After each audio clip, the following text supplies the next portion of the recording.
السلام علیکم ورحمۃ اللہ۔ رب کا تعلق۔ ایک عورت حضرت عمر فاروق رضی اللہ تعالیٰ عنہ کے دور میں جب بھی مسجد میں نماز پڑھنے آتی تو ایک نوجوان اس کا راستہ روک کر کھڑا ہو جاتا۔ دو چار دن نظر انداز کرنے کے بعد ایک دن وہ کھڑی ہو گئی اور پوچھا کہ کیا ماجرا ہے۔ نوجوان نے کہا، میں تیرا چاہنے والا ہوں، میرے دل میں تیرے لیے محبت کے بے پناہ جذبات ہیں، میں تجھے حاصل کرنے کے لیے کچھ بھی کرنے کو تیار ہوں۔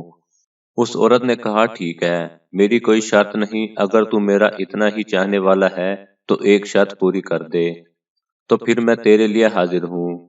اس نے شرط رکھی کہ وہ 40 دن حضرت عمر رضی اللہ تعالیٰ عنہ کے پیچھے نمازیں پڑھ لے، آخری دن کی آخری نماز کے بعد یہی ملاقات ہوگی۔ اس نے کہا کہ یہ کون سا مشکل کام ہے، تیرے لیے تو میں کچھ بھی کرنے کو تیار تھا، یہ تو بہت آسان حل مل گیا۔ 40 دن نمازیں چلتی رہیں، وہ حضرت عمر رضی اللہ تعالیٰ عنہ کی پرسوز اور رکعت امیز قرات سنتا رہا۔ 40ویں دن کی آخری نماز کے بعد جب وہ واپس پلٹنے لگا تو وہ عورت وہاں کھڑی تھی۔ وہ نظریں جھکا کے گزرنے لگا۔ عورت نے کہا کہ میں حسب وعدہ کھڑی ہوں۔